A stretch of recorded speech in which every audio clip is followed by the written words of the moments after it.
He grabbed her by the wrist so hard she felt the bones shift. Horace Caldwell didn't raise his voice. Men like him never needed to. He just leaned close enough that she could smell the bourbon and cold contempt on his breath, and he said very quietly, "You belong to me the same way that desk belongs to me, the same way this house belongs to me. Your father signed the paper, girl. You're a debt settled." Cora Bennett didn't scream. She'd learned not to. But that night, with nothing but a stolen coat, a forged letter, and 200 miles of frozen wilderness between her and the man who thought he owned her, she ran. What she didn't know was that the only person left in the world willing to open a door for her was a man who'd spent 3 years making sure nobody ever would. If you were her, with nothing, in the cold being hunted, what would you do? Stay with us to the very end of this story, because what happens next on that mountain will change everything you think you know about fear, freedom, and what it means to finally be seen. If this is your kind of story, hit that subscribe button right now and ring the bell so you never miss what's coming. Drop a like and tell us in the comments, what city or country are you watching from? I want to see how far this story travels. Now, let's go back to where it all began. The letter arrived on a Tuesday, which was already wrong. Elias Hawthorne didn't get mail. He hadn't gotten mail in 3 years, not since he'd stopped telling anyone where he was. The post rider who came up the Southern Trail twice a month knew better than to stop at the cabin past the second ridge. Elias had made that clear the first winter, when he'd stood in the doorway with his rifle and said nothing at all until the man turned his horse around. So when he heard the knock, he didn't move from his chair. He sat with his coffee going cold and listened.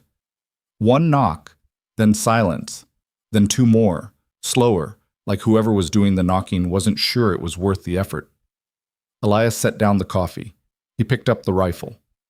Not because he was frightened. Fear wasn't something he spent much energy on anymore. But because a man living alone at 6,000 feet in the Absaroka Mountains in the middle of February didn't open his door without a reason to. "Go away, son," he said. Not loud, just enough to carry through the wood. What came back wasn't words. It was a sound he hadn't heard in a long time, and it took him a moment to name it, the sound a person makes when they're trying not to make any sound at all. A kind of controlled, desperate quiet that's worse than crying. He stood up. He went to the window first, the way he always did, and looked out through the gap in the shutter. The wind was cutting hard across the ridge, pushing snow sideways, and in the last gray light of the afternoon, he could see the shape of a person on his porch, small, hunched, wearing a coat that was nowhere near enough for this cold. No horse, no pack that he could see.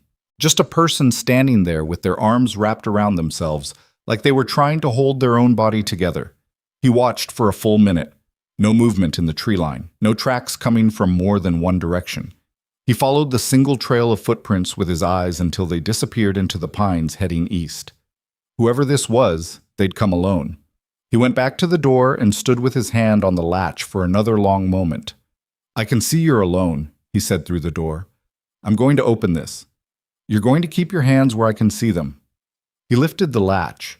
The woman on his porch looked up at him, and the first thing he noticed, before the split lip, before the bruise spreading purple under her left eye, before the fact that her hands were shaking badly enough that she could barely hold the folded piece of paper she was trying to give him, was how completely unsurprised she looked to find a rifle pointed at her face.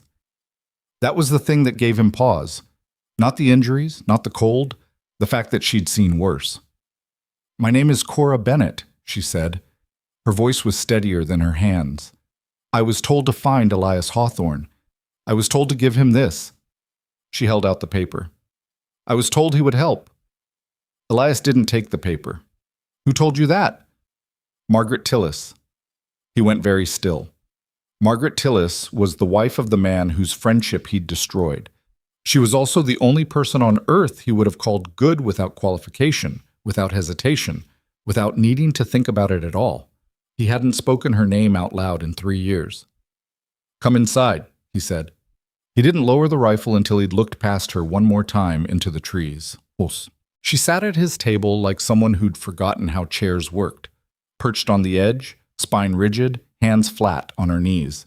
He put a tin cup of water in front of her and she drank half of it before she seemed to realize she was doing it. He unfolded the letter. Margaret's handwriting. He'd have known it anywhere, that particular way she crossed her T's like she was angry at them. Elias, I know what I'm asking. I know you'll want to say no. Do it anyway. This girl has no one left, and the man following her doesn't deserve to catch her. You know something about carrying guilt you didn't earn. Help her carry hers. M. That was all. No explanation. No details. No, please. He folded the letter back up and set it on the table between them. Cora was watching him read. She watched the way you watch someone when your entire future is sitting in their expression and you've learned not to hope too much. How long since you've eaten? He said. Something shifted in her face. She'd been braced for different questions. Yesterday morning, she said. Maybe the morning before. I lost track. He went to the shelf without another word, pulled down the Dutch oven, started cutting salt pork. He didn't look at her while he worked, but he was aware of her the way you're aware of a wounded animal that doesn't know yet whether you mean it harm, that careful, coiled stillness. The man following you, he said. How far behind? A pause. I don't know, she said. 3 days, maybe? When I left the last settlement, he had men asking questions about a woman traveling alone. I cut north instead of east. I don't know if it bought me time or just made me easier to find. Name. Another pause. Longer. Horace Caldwell. He didn't recognize it. He told her so. He's out of Cheyenne, she said. He owns half the land companies north of the Platte. He's the kind of man who doesn't need to do his own violence. He pays other people to be frightened of him, and then they make everyone else frightened too. Elias turned from the stove and looked at her directly for the first time. What did he want with you? Cora Bennett looked down at her hands on the table. She spread her fingers out flat, studying them the way people do when they're deciding how much of the truth costs too much to say out loud. My father died 8 months ago, she said. He owed Caldwell money. I don't know exactly how much. He didn't tell me things like that. But when Caldwell came to settle the debt, he said the money was gone. He said everything my father had was gone. She stopped, started again. He said there was one thing left. She didn't finish the sentence. She didn't need to. The salt pork popped in the pan. Outside, the wind found a gap somewhere in the eave and whistled through it. He put that in writing? Elias said. He put everything in writing, Cora said, and there was something in her voice now that wasn't fear and wasn't anger and wasn't grief, but was some combination of all three that had been compressed over months and months into something harder. That's what men like him do. They make it legal. They make it so when you run, you're the one who looks like the criminal.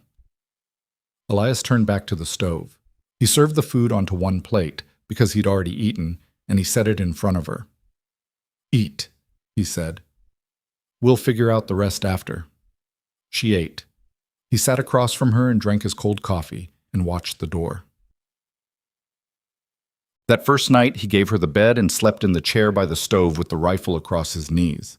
Not because he thought she was a threat, because old habits were old habits, and he'd learned long ago that the most dangerous moment was the one right after you decided things were probably fine.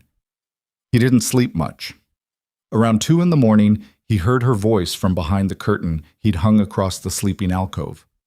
Not words, just sound. That particular jagged breathing of a nightmare trying to come out of a throat that won't let it. He stayed in the chair. He didn't go to her. He had no idea what comfort looked like anymore, and he suspected that a large man crossing a dark room toward her in the middle of the night was not something her body would read as safe, regardless of his intentions.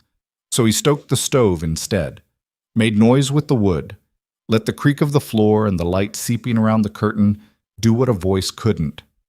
After a while, the breathing smoothed out. He sat back down and thought about Margaret's letter. You know something about carrying guilt you didn't earn. He'd turned that line over enough times by morning that the words had lost their shape, which was something he'd noticed happened with pain when you gave it enough attention. He thought about Daniel Tillis, who had been the best friend Elias had ever had, and about the night 3 years ago when one bad decision had made that past tense permanent. He thought about how he'd come to these mountains not because they were beautiful, though they were, in the way that beautiful things are mostly indifferent to you, but because distance was the only apology he knew how to make. He didn't think Cora Bennett's situation had much in common with his own. Then again, Margaret had never asked him for anything before.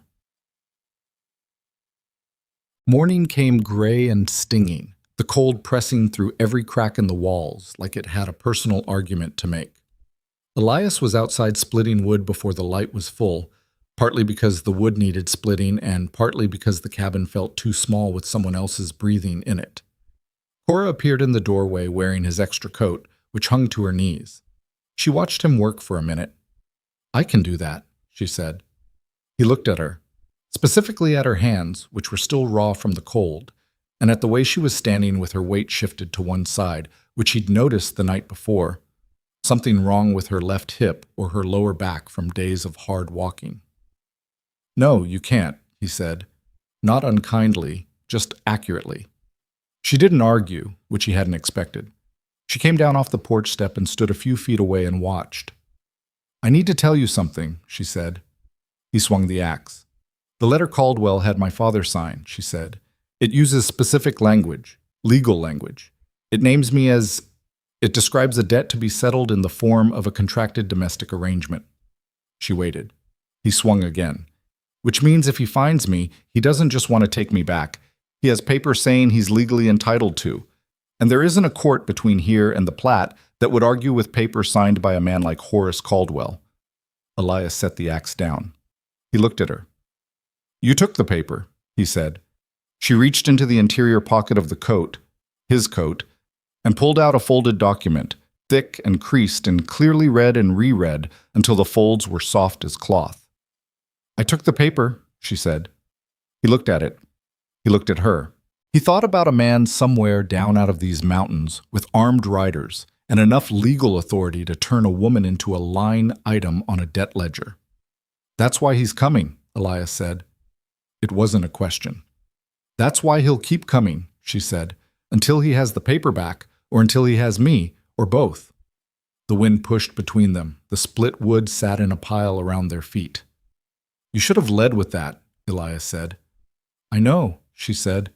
"I was afraid you'd turn me away before I got far enough through the door." He thought about that. He thought about the fact that she was right. He thought about the way she'd stood in the doorway last night with her hands shaking and her face giving away nothing except that she'd stopped expecting softness from the world and had made her peace with it. "We need to think about how much time we have," he said. And that was the moment, not when he opened the door, not when he read the letter, that Elias Hawthorne made the real decision. Not the one his hands made when they lifted the latch, the one his chest made when he stopped calculating whether helping her was worth the trouble and started calculating how to do it right. He picked up the axe again. "Go back inside," he said. "There's coffee on the stove. Drink it. Then I need you to tell me everything you remember about the men you saw in that last settlement. How many? What they were wearing. Whether any of them looked like trackers or just hired trouble." Cora looked at him for a moment, just a moment, and something moved in her expression that wasn't relief exactly. It was older than relief, more cautious, like a door opening an inch at a time in a house where doors had been kicked in before. "All right," she said. She went inside. He split wood until his shoulders ached, and he didn't think about anything except the trees to the east and how many days of clean snow they had left before the next storm covered whatever tracks were coming. 3 days, she'd said. Maybe. He'd been wrong about timelines before. He intended not to be wrong about this one. The 3 days she'd estimated turned out to be 5, and Elias wasn't sure whether that was luck or whether whoever Caldwell had sent north was just methodical rather than fast. He used the time. The first thing he did that same morning after she went inside was walk the perimeter of the property in the snow. Not the casual walk of a man checking his traps, but the deliberate circuit of someone counting distances and angles. He noted where the tree line gave cover to an approaching rider. He noted where the ground dropped away on the eastern slope, steep enough that a horse would have to be led rather than ridden down it. He noted the 2 places where the natural topography funneled movement toward the cabin and the one place behind the woodpile where a man could stand and see both approaches at once without being seen himself. He hadn't done this kind of thinking in a long time. It came back the way old skills do. Not smoothly, but with the particular stiffness of something that had been waiting. Inside, Cora was at the table with the document spread open in front of her when he came back in. She'd been reading it again. He could tell from the set of her jaw, the compressed, controlled anger of someone who knows exactly how badly a piece of paper has been used against them. "You read law?" he asked. "My father did," she said. "He taught me enough to understand this." She pressed her finger to a line near the bottom. "This phrase here, consideration transferred in full. That's the language you use when the debt is paid. He wrote it as if the transfer had already happened, before he even came to the house." She looked up. He'd written the end before he came to negotiate the middle. Elias pulled a chair out and sat across from her. He read where her finger pointed. He wasn't a lawyer, but he'd spent enough years in territories where law was thin on the ground to know that the language on that page wasn't about justice. It was about certainty. The kind of certainty that came from writing things down before anyone could argue. "He's done this before," Elias said. It wasn't a question, but she answered it like one. 3 times, that I know of. A woman in Laramie whose husband owed him timber money. A girl in Douglas. She was 17. I don't know what happened to her. Nobody talked about it like it was something that could be talked about." Elias looked at the document for another moment, then pushed it back toward her. "Keep that on you," he said. "Not in a pocket, somewhere you could lose it without noticing." She blinked. "Where then?" "Inside your boot, or sewn into the lining of the coat." He paused. "Not my coat. I'll find you something better." She folded the document carefully, the way she'd clearly folded it 100 times before, the paper following the same creases automatically. "You're planning like he's already here." "He's not here," Elias said. "There's a difference between planning and panicking. I intend to do the first."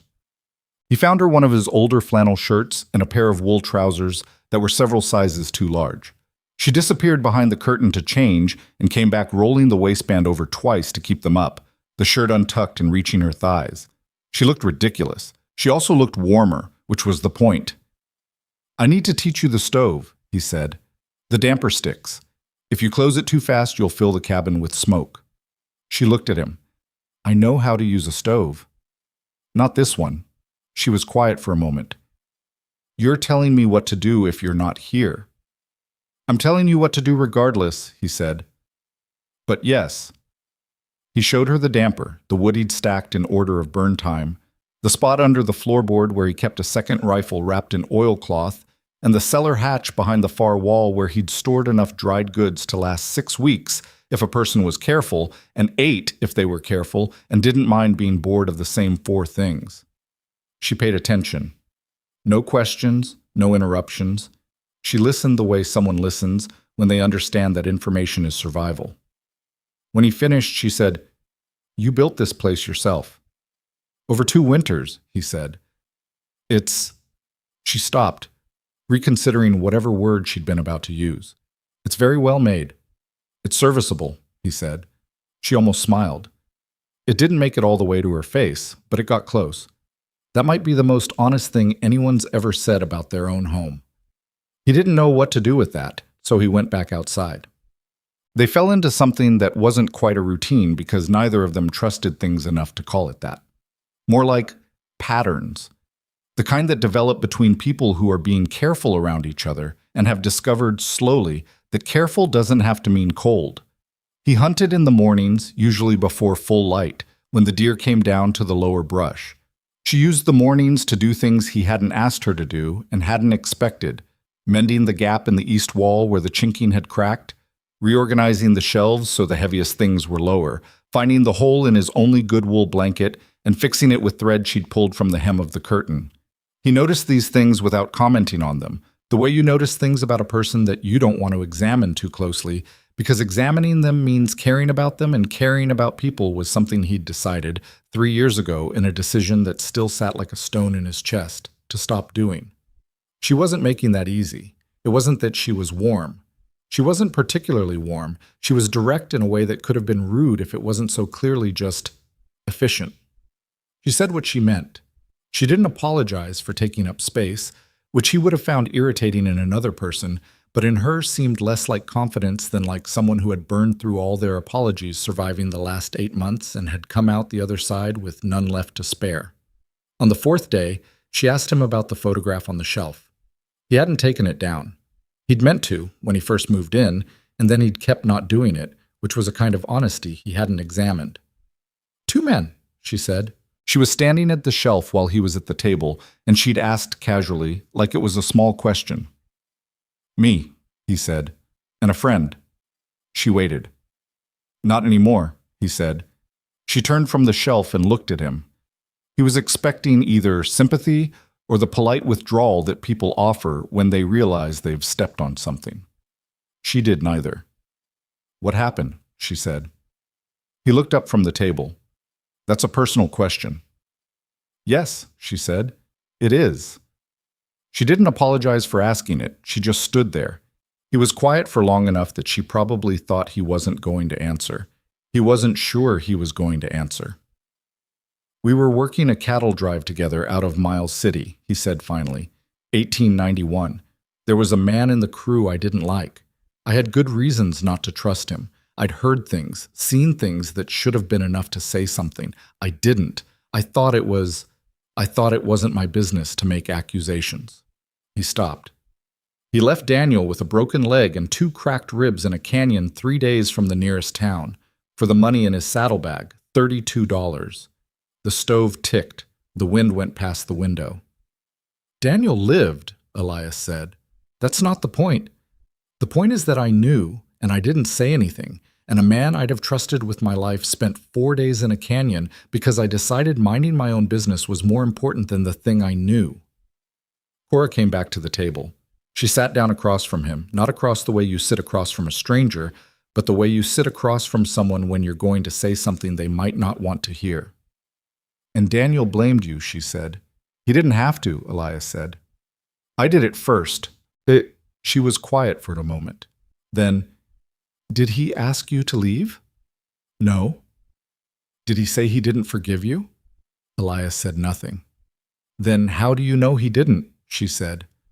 Not accusing, not soft either, just asking. Because I know what I did, he said. That's not an answer to the question I asked. He looked at her. She held the look without flinching, which was something he was starting to understand was just a feature of who she was. She didn't look away from difficult things. No, he said. I don't know. I left before he could tell me. She nodded slowly. Not like she was agreeing, like she was filing the information somewhere careful. Margaret thinks he's forgiven you, she said. Otherwise she wouldn't have sent me here. He thought about that for the rest of the evening, turning it over and over while the fire burned down and the wind pressed against the walls, and Cora sat on the other side of the cabin reading the one book he owned, a battered geography of the Western Territories, without asking his permission, which he found unexpectedly that he didn't mind. On the 5th morning, the snow came down hard enough to close off the eastern approach entirely, and Elias began to think they might have more time than he'd calculated. Trackers didn't work well in heavy snowfall. Riders didn't move fast. He was wrong about that in the specific sense, and right about it in the general one. The snow stopped by early afternoon, and it was Cora who first noticed the smoke. Not from outside, from the gap in the shutter where she'd been watching the valley the way he'd shown her, while he worked on reinforcing the door latch. There, she said. Her voice was flat and even, which he'd started to recognize as the tone she used when she was afraid and refusing to let the fear run the situation. He crossed to the window. Far down the valley, maybe 2 miles out, a thin thread of smoke rising from where the old Henderson claim sat empty. It could have been a traveler. It could have been a hunter taking shelter from the snow. It could have been. How many men did you see in the settlement? He said.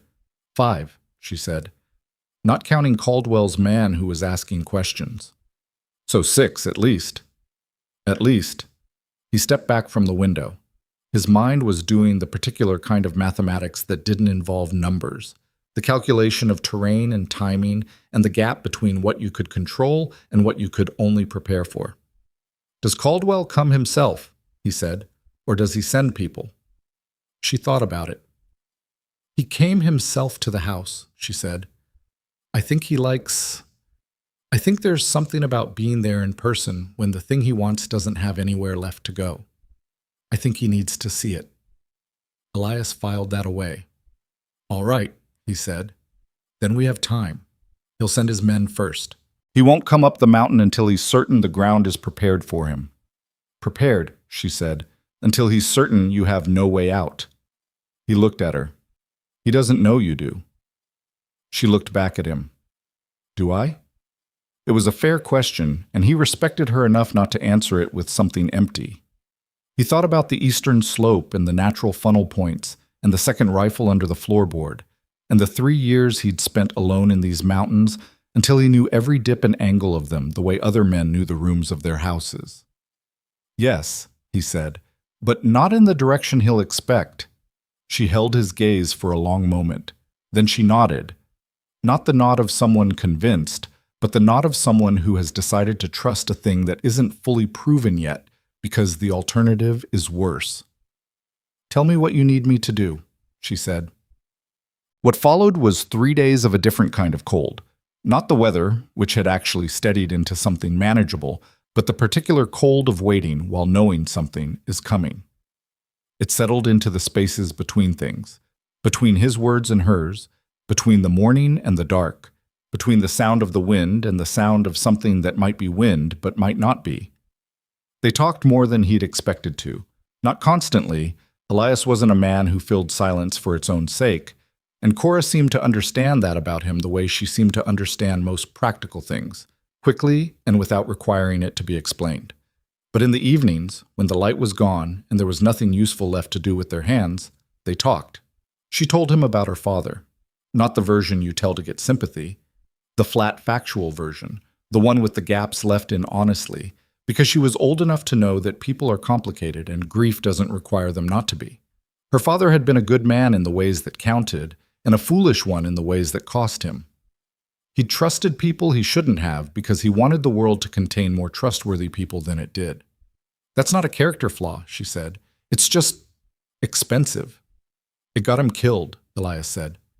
"It got him dead," she said. "There's a difference. A character flaw would have been something mean. He wasn't mean. He was just wrong about people." Elias thought about that distinction for a while. "You're not wrong about people," he said. "You're careful about them." She tilted her head slightly. "Is that a compliment or an observation?" "Both, I think." She was quiet for a moment. "I used to be like him," she said, "before Caldwell. I used to think most people, if you gave them a chance, would choose the decent thing." She picked at a loose thread on the blanket across her knees. 8 months of being someone's legal property cures you of that pretty fast. "Not most people," he said. "Specific people. Bad men ruin specific people, not all of them." She looked at him. He hadn't meant it to sound like anything in particular.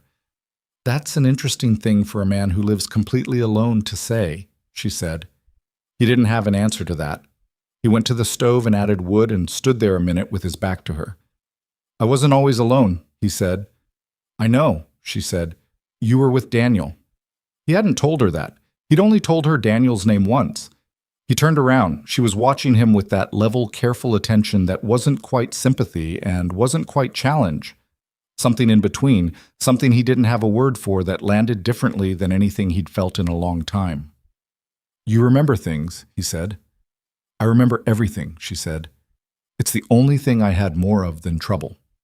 On the second of the waiting days, he taught her to fire the rifle. Not the mechanics. She knew enough of those, and he could tell she'd handled guns before. Maybe not often, but enough to hold it right and not flinch. What he taught her was the specific, the way this rifle pulled slightly left at distance, the breath timing, the way your body wants to close your eyes at the critical moment, and how to convince it not to. She was a decent shot. Not natural. Her left shoulder kept tensing at the wrong time, and he had to correct her twice, but she listened and adjusted and didn't get defensive about the correction, which was harder to teach than the shooting itself. "You're anticipating," he told her. You're firing it where you think the moment is instead of waiting for it to actually arrive. She lowered the rifle and looked at the tin can he'd propped against a dead log 30 yards out. Story of the last 8 months, she said. He almost laughed. It caught him off guard enough that he turned away before it could. When he turned back, she was looking at him with the closest thing to genuine surprise he'd seen on her face. You do that, she said. Do what? Almost laugh and then stop yourself. He took the rifle from her and checked it. Let's go again. Elias. He looked up. She almost never used his name. She'd been careful about it, using it rarely enough that each time it had a weight to it. You're allowed to, she said, in case no one's told you recently. He handed the rifle back. Left shoulder, he said. Keep it down. She held his gaze for one more second, not pushing, just leaving the door open. And then she turned back to the log and fired, and this time she hit the can on the second shot. He said nothing. But he let himself notice that she'd done it, and he let that noticing stay in his chest a little longer than strictly necessary. Thus, the night before everything changed, neither of them slept well. He knew she was awake behind the curtain because the particular quality of her breathing had a different texture. Too even, too deliberate, the breathing of someone managing themselves rather than resting. He lay in the chair by the stove and stared at the ceiling and listened to the mountain. It was quiet in the way that mountains get quiet before they're not. A held breath quality to the air, the animals knowing something before the people do. Around midnight, he got up and went to the window. The moon was out, everything blue-white and sharp, and the valley below the cabin was empty and still. He stood there for a long time, long enough that she spoke from behind the curtain.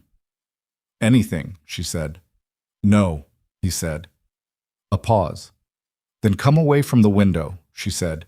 You're just going to wear yourself out. He didn't argue with her. He went back to the chair. He sat down. After a while, her voice came again, quieter now. Can I ask you something? You've never asked permission before. A beat of silence. When this is over, she said, whatever over means, what do you do? Do you go back to being alone up here? He thought about it. It was a question he'd been not asking himself for 2 days. I don't know, he said. It was the truest answer he had. That's the first time you've said that, she said. About anything. He turned that over.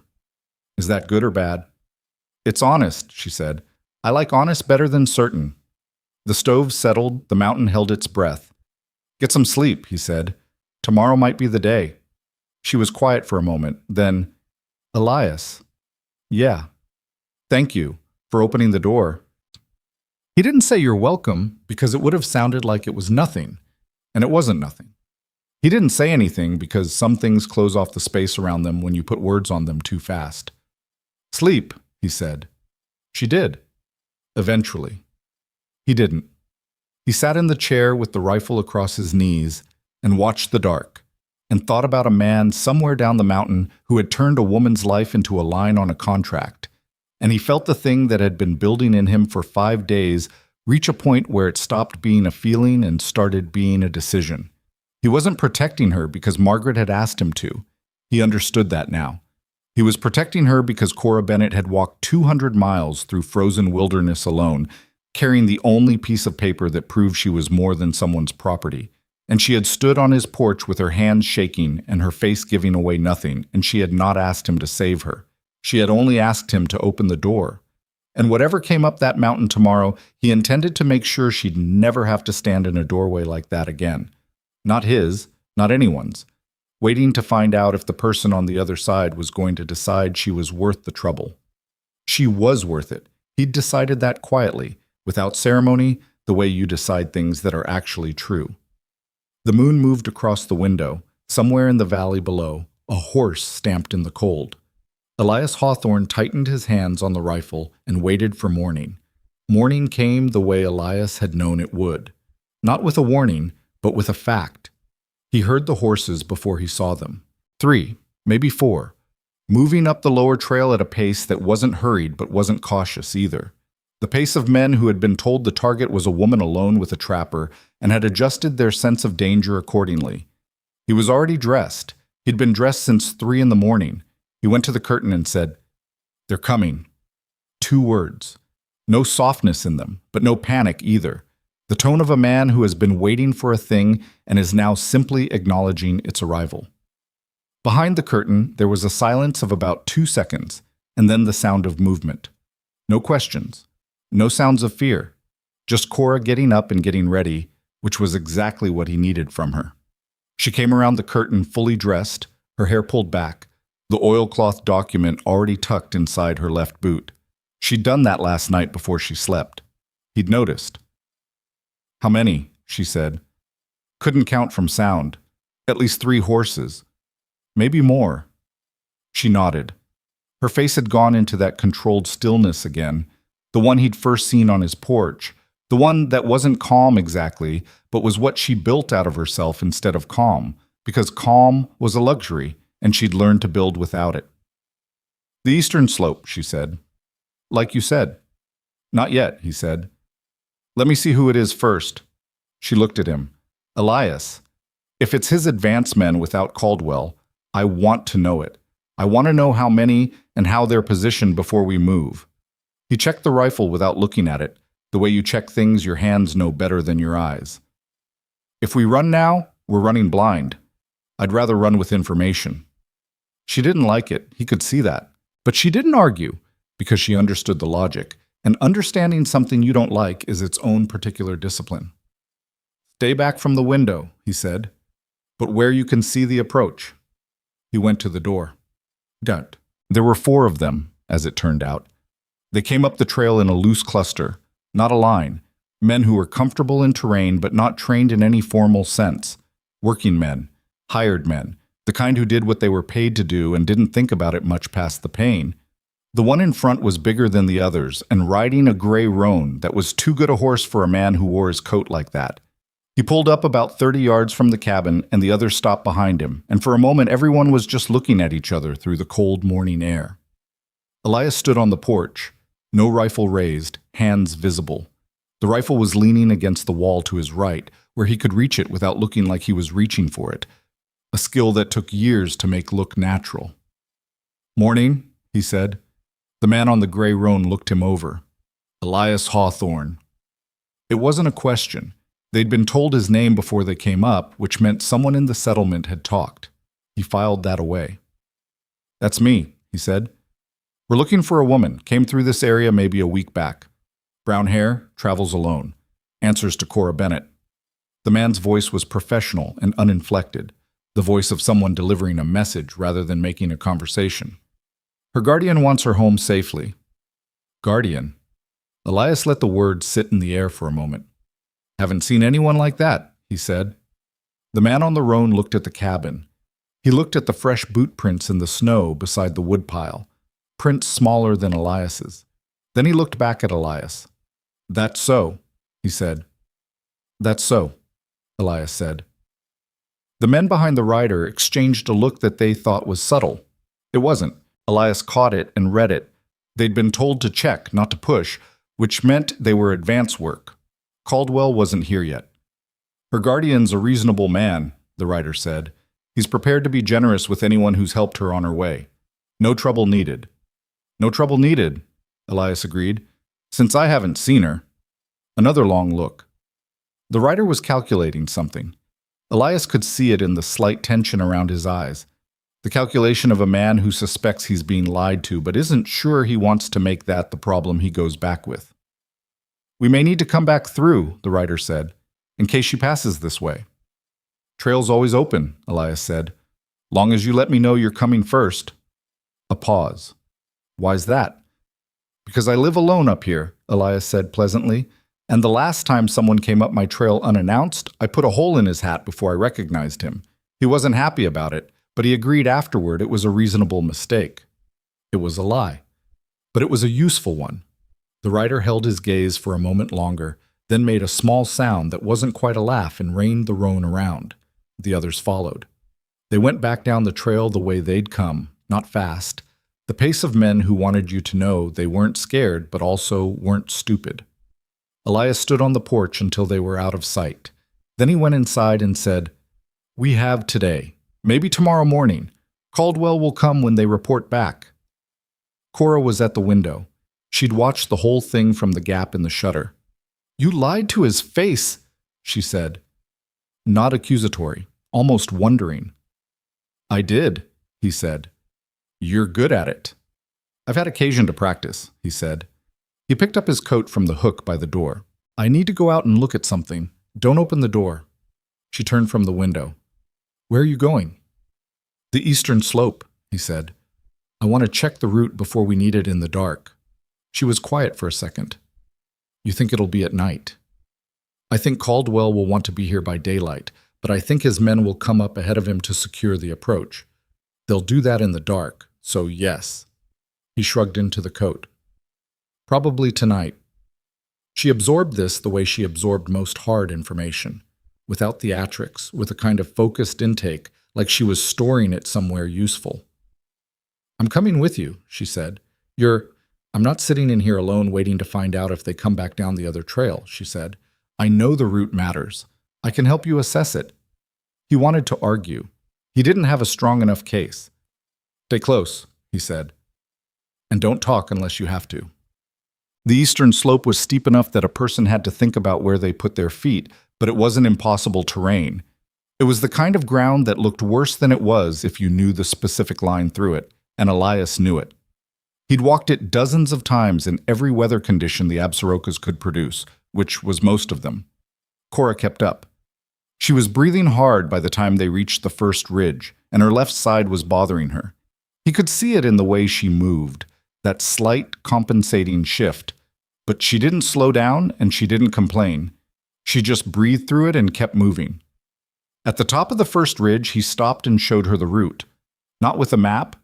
There was no map. But with his hand following the natural fall of the land, the way the rock face curved into a draw that opened onto the north face of the next ridge, where the wind scoured the snow thin enough to walk without leaving tracks, that survived more than an hour. "If we go now, we reach the Hendricks crossing before dark," he said. "There's a trading post 12 miles north. Winfield Pruitt runs it. He knows me. He'll give you shelter." Cora looked at the route he'd traced. Then she looked back at the cabin, just visible at the edge of the tree line below them. "And you," she said, "you come too." It hadn't been a question the way she said it, but it was a question. "I'll follow behind," he said. "Cover the trail." She turned to look at him directly. The wind was pulling strands of hair across her face, and she didn't bother pushing them back. "That's not what you're planning," she said. "It's one of the things I'm planning." Elias. Again, that weight in his name. "I'm not leaving here so you can stay behind and deal with 6 armed men alone." "I'm not going to fight 6 armed men," he said. "I'm going to make sure 6 armed men don't follow you." "That's the same sentence." "It isn't, actually." She stared at him. He held the look. The wind moved between them with the particular indifference of high-altitude wind, which doesn't care what you're arguing about. "Then we go together," she said. "Right now. Tonight, before they come back." He shook his head. "If we run now, Caldwell keeps the legal paper. He goes to the next county, the next territory. He finds another woman whose father owed him money, and because there's no one there to open a door for her, she doesn't have anywhere to run to." Cora went very still. "This isn't about me anymore," he said. "Not only. It's about that document in your boot, and what it proves about how he operates, and making sure he understands that it exists and that you aren't the only one who knows it exists." She was quiet for a long moment. The wind pushed at them both. "You planned this from the beginning," she said. "I planned it from yesterday," he said, "when I understood he was the kind of man who does this more than once."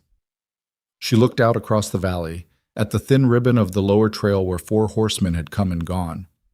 She was working through something. He could see it in the way her jaw moved slightly, the way her eyes went distant and then came back. "What do you need me to do?" she said finally. He told her. The rest of the day had the quality of a held breath. They worked without speaking much, doing what needed doing with the efficiency of 2 people who had learned, in one compressed week, how to occupy the same space without wasting motion. He reinforced the door latch, not to hold it against an assault. That was a losing proposition.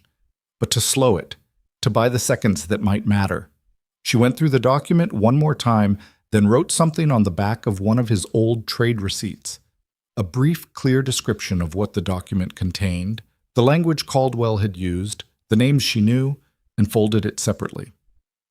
"In case he gets the original," she said, setting it on the table. He looked at it. "Who are you sending that to?" "Margaret Tillis," she said. "If you have paper enough for a letter." He got her the paper. She wrote it at the table while he stood at the window and watched the valley. She wrote fast and without crossing things out, the handwriting of someone who had thought through what she wanted to say before her pen touched the page. When she finished, she folded and addressed it and set it beside the document summary. "If something goes wrong," she said, "and only one of us walks away from whatever tonight is, the letter goes to Margaret." He didn't say nothing will go wrong, because they both would have known it for the reassurance it wasn't. "The letter goes to Margaret," he agreed. She looked at him across the table. In the afternoon light, with the stove going and the wind doing its work outside, the cabin felt different than it had a week ago. Not smaller exactly, but more real, more inhabited. He noticed this the way you notice a shift in temperature, more with your body than your mind. "I want to ask you something," he said. She waited. "After this," he said, "after Caldwell is dealt with and you have your life back, what do you want?" She blinked. It was clearly not what she'd expected him to ask. "I haven't let myself think about that," she said, "for 8 months. Every time I started to think about after, there was too much before to get through first." "Think about it now," he said, "while you have a minute." She was quiet for a long time, long enough that the light shifted and the stove needed another piece of wood, which she got up and added without losing the thread of whatever she was considering. "I want a place," she said, sitting back down. "Not a big one, just mine, where the door locks from the inside and no one has a legal document that says different." She paused. "I want to read books I haven't read yet. I want to grow something." A pause. "I want to stop being afraid all the time." She said the last one like it cost something. He nodded slowly. "Those are good things to want," he said. "What do you want?" she said. It came back quick, not deflecting, genuinely asking. He thought about it. He thought about the chair by the stove and the photograph on the shelf, and the 3 years of making sure he couldn't hurt anyone, because the only way to guarantee you don't hurt anyone is to not let anyone close enough. "I don't know yet," he said. She looked at him, and this time, for the first time, what was in her face wasn't the careful guarded thing, wasn't the compressed anger or the controlled fear. It was something quieter and more dangerous than those, something that saw him clearly and didn't look away. "That's honest," she said. "You said you liked honest better than certain." "I did," she said. "I meant it." They ate dinner without ceremony, the last of the salt pork and the dried beans that had been soaking since morning. He washed the plates. She dried them, which wasn't a thing she'd done before, and neither of them commented on it. Dark came down over the mountain like a curtain closing. He put out the lamp at 8 o'clock, and they sat in the firelight, which was dim enough that anyone looking at the cabin from outside would see almost nothing through the shutters. He'd banked the stove low for the same reason, less smoke visible against the night sky. They sat on either side of the stove, not talking, just present in the same darkness. Around 10, he heard it. Not horses this time. Feet. More than 2 sets. Coming up the north approach, which he'd expected. The north approach was less visible from the main trail, the kind of route a man would choose if he was trying to come in quietly. He put his hand up. She was already still. He moved to the window. In the thin moonlight, he could make out 2 shapes at the edge of the tree line, moving slow. Probably 2 more behind them that he couldn't see. He came back to her and bent close and spoke directly into her ear, barely above a breath. 4 men. North tree line. They're not going to knock. She turned her head just enough that he could see the set of her jaw. Ready. Not happy about any of this, but ready. "The back wall," he breathed. "Floorboard. Now." She went. He heard the soft lift of the board, the slide of the oilcloth, the small sounds of a woman taking up a rifle in the dark with the efficiency of someone who'd been shown how twice and paid attention both times. He went to the door and lifted the bar. Quietly, slowly, the way you do a thing that you want to control rather than react to, and opened it. The cold air came in like a hand to the face. He stepped out onto the porch. The two shapes at the tree line stopped. "I can see you," Elias said. His voice was level, carrying just enough, not loud. "I want you to know that before this goes any further." Silence. Then one of the shapes moved forward slightly, enough to resolve into a man's silhouette. "Hawthorne," the voice said. "Not the same man from this morning. Harder. We've got no quarrel with you. The woman inside has business with our employer." "She's not inside," Elias said. A beat. "We can hear the stove." "Stoves run themselves once you bank them right," he said. "She's been gone since this afternoon. East Trail." Another silence. Longer. The shapes at the tree line were consulting with each other in the dark. He could sense the movement, the small sounds of men whispering. "You're covering for her," the voice said. "I'm telling you she's not here," Elias said. "You can come in and look if you want. I'll make coffee, but you'll be wasting time if she's what you came for." He heard, behind the voices at the tree line, the distinct sound of a horse on the lower trail. Not hurried, measured. Caldwell was coming. He'd timed it exactly. Send the men ahead to secure the location, then arrive once the groundwork was laid. The arrival of a man who was accustomed to walking into situations already arranged for his benefit. Elias stepped off the porch into the snow. This was the move he'd decided on. Not waiting, not defending from behind a door. The terrain was his in a way it could never be theirs. He'd walked every foot of it for 3 years in every condition, and right now it was dark and cold, and the men at the tree line were in unfamiliar ground. He walked toward them. He heard one of them say quietly something that sounded like uncertainty. Men with the high ground don't walk toward you in the dark unless they know something you don't, and that awareness was spreading through the group at the tree line like a slow chill. He stopped 10 feet from the nearest man, close enough to see his face, far enough to have options. "Your employer," Elias said, "is coming up the south trail right now. I can hear his horse." He looked at the man directly. "I want you to think about something before he gets here. You're working men. You came up a mountain in the dark for a day's wages. The woman you're looking for isn't here. The man you're working for has a document he shouldn't have used the way he used it." He paused. "I'm not asking you to do anything except think about whether this is the job you agreed to." The man stared at him. Behind him, one of the others shifted. "We were hired," the man started. "I know what you were hired," Elias said. "I'm asking what you're choosing." The horse on the lower trail was louder now, minutes away. The man at the tree line looked at Elias for a long, taut moment. Then he looked back at the other shapes in the dark behind him. Something passed between them, not words, just the particular silence of men reconsidering. Then, from the doorway of the cabin behind Elias, a sound, a door opening. He didn't turn around, but he didn't need to.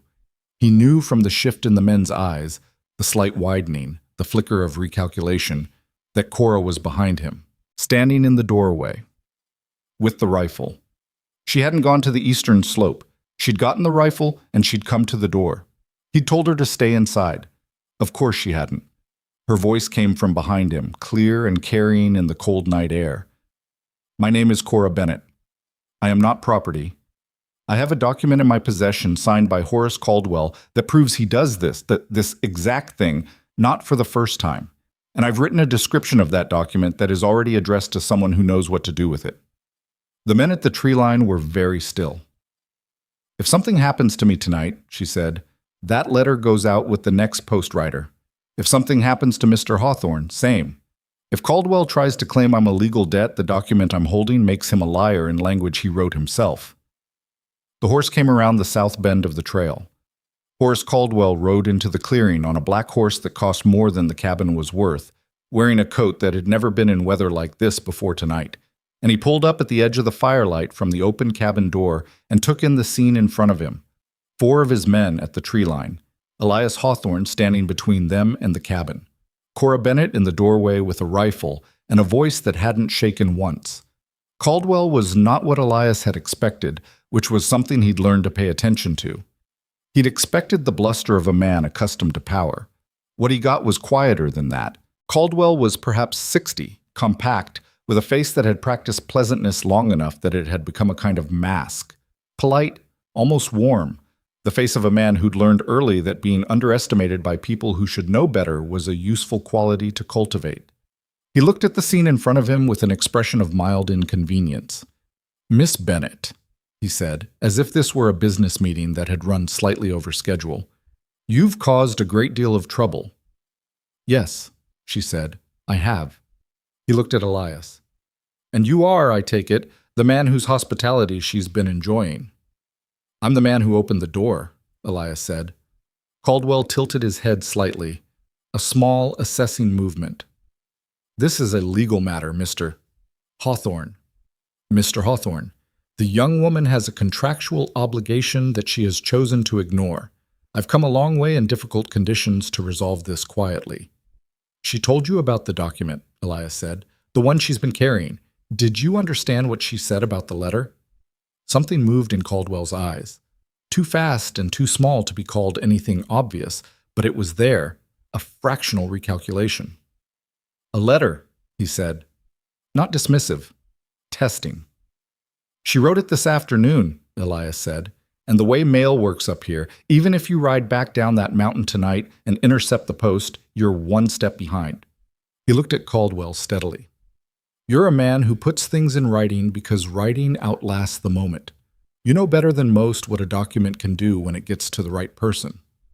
Caldwell looked at him for a long moment. Then he looked past him at Cora. "I'll double what the debt was," he said. "Clean settlement, no legal action." "There's nothing to settle," Cora said. "The debt was my father's, not mine. I'm not paying it, and I'm not honoring a contract I never signed." Her voice didn't shake. "Go home, Mr. Caldwell." A silence fell over the clearing that had actual weight to it. The horses shifted. The wind moved through the pines above. Caldwell looked at the men at the tree line. He looked at Elias. He looked at Cora, standing in the doorway, with the rifle and 8 months of compressed fury and the particular steadiness of a woman who has run as far as she intends to run and has decided that this is the ground she's standing on. The expression on his face went through several things in quick succession: calculation, reassessment, something close to genuine surprise, and then, finally, a tightening around the eyes that Elias recognized as the expression of a man absorbing a loss and deciding how to categorize it. "The document you're holding," Caldwell said, "is legally binding." "Then take me to court," Cora said, "with a copy of what I've described in that letter already in the hands of someone who reads the law better than you write it." Another silence. Caldwell looked at Elias one more time, man to man, which was something Elias found considerably less meaningful than Caldwell seemed to. "You've made an enemy tonight," Caldwell said. "I've made enemies before," Elias said. "It doesn't change what's true." Caldwell looked at his men. Whatever he saw in their posture told him something, because his jaw tightened slightly. Then he turned his horse. "We're leaving," he said to the men. Flat. No explanation. 2 of the men moved immediately. 2 didn't, for just a second. The hesitation of men who hadn't expected the order and needed a moment to process it. Then they followed. Elias stood in the snow and watched them go down the south trail until the sound of the horses had faded into the particular silence that comes after something loud has been present and then removed. He stood there for another minute after the sound was gone. Then he turned around. Cora was still in the doorway. She still had the rifle. Her hands, he noticed, were shaking. Finally, now that it was over, her body permitted itself the shaking it had been holding off for the entire preceding 10 minutes. He walked back toward the cabin. She looked at him. "I know," she said. "You told me to stay inside." "You didn't," he said. "No," she said. He reached the porch and stopped. They were standing close enough that he could see her clearly in the firelight spilling from the open door. The split lip nearly healed now. The bruise faded to yellow at the edges. The eyes that had looked at every hard thing in front of them and kept looking. "Thank you," he said. She blinked. "I thought you were going to be angry." "I considered it," he said. "But you said the right things." "I've had 8 months to think about what I'd say to him," she said, "if I ever got the chance." "It showed," he said. She let out a breath that was longer than a sigh and shorter than a sob. The particular exhale of a person releasing something they've been holding for longer than any single breath should have to carry. Then she stepped back inside, and after a moment he followed her, and he pulled the door shut behind them. The stove was still going. The cabin was warm. Outside, the mountain was what it had always been, indifferent and enormous and completely unbothered by the small human drama that had just unfolded on its slope. Elias set the rifle against the wall. He sat in the chair by the stove. Cora sat across from him, and for a long time neither of them said anything at all, which was its own kind of language between people who have stood in the same danger and come out the other side, still knowing each other's names. The fire burned down to coals before either of them moved. Not because there was nothing to say. There was plenty to say. Too much, probably, all of it backed up behind the events of the last hour like water behind a dam that had just barely held. But neither of them reached for it. They sat in the quiet of the aftermath and let it be quiet, because some silences earn themselves, and this one had. It was Cora who finally got up. She went to the stove and added 2 pieces of wood without being asked, the way she'd been doing for days now, automatically, like she knew the rhythm of the cabin, the way you know the rhythm of a place you've lived in long enough for it to live in you. She stood there watching the wood catch before she spoke. "Do you think he'll come back?" she said. Elias had been thinking about that since the sound of the horses disappeared down the south trail. He'd been turning it over in his mind with the particular care he gave to things that mattered, not rushing to an answer, not avoiding one either. "Not tonight," he said. "Maybe not at all." She turned. "Why not at all?" "Because men like Caldwell don't lose and then try the same move twice," he said. "They calculate. They look for a different angle. Right now he's riding back down that mountain trying to figure out what the letter you mentioned actually contains and who Margaret Tillis is and whether the document in your boot is as dangerous as you made it sound." "It is," she said. "I know that," he said. "The question is whether he's willing to test it. And I think—" He paused, working through it carefully. "I think a man who's done this 3 times has done it 3 times because it's worked 3 times. Because the women he chose didn't have anyone in their corner who knew what to do with the legal document and wasn't afraid of his money." He looked at her. Tonight was different, and he knew it. He read the room. Men who stay rich because they know when to fold. Cora came back to her chair. She sat down and tucked her feet under her, which was something she'd started doing 3 days ago, and which had stopped surprising him the way small domestic details sometimes stop surprising you once you've accepted that someone exists in your space. "You're not certain," she said. "No," he said. "I'm not, but I'm fairly confident." "Fairly confident," she repeated, flat. "It's more than I was this morning," he said. She looked at him for a moment, then she laughed. It was short and surprised and not entirely comfortable. The laugh of someone who hadn't expected to laugh tonight and wasn't sure it was entirely appropriate and did it anyway because her body had apparently decided she'd earned it. He felt the corner of his mouth move. "Stop that," she said, pointing at him. "I didn't do anything." "You almost smiled. It's unsettling when you do it and don't finish." "I'll take that under advisement," he said. She shook her head. The laughter faded, but something it left behind stayed in her face. A slight loosening around the eyes, a degree of softness that wasn't weakness and wasn't performance. Just what a person's face does when the thing they've been braced for has passed, and their muscles haven't gotten the message yet to tighten back up. They sat like that for a while. The fire found its footing and pushed orange light into the corners of the room. Outside, the wind had dropped to something close to still, which was unusual enough at this elevation that it had the quality of a gift you hadn't asked for. "I need to send that letter tomorrow," she said eventually. "To Margaret. Not because of Caldwell. I mean, partly because of Caldwell, but because she deserves to know I got here. That it worked." "First light," he said. "I'll take you down to the Henderson crossing. There's a postbox there that Pruitt checks every Tuesday. He'll get it out by end of week." She nodded. Then, after a pause, "She loves you, you know, Margaret." He said nothing. "Not like that," Cora said. "I don't mean it like that. I mean, she talked about you the way people talk about someone whose absence has left a specific shape in their life. Like they keep moving around the space where the person used to be." She looked at the fire. "She was worried about you." She didn't say that in the letter.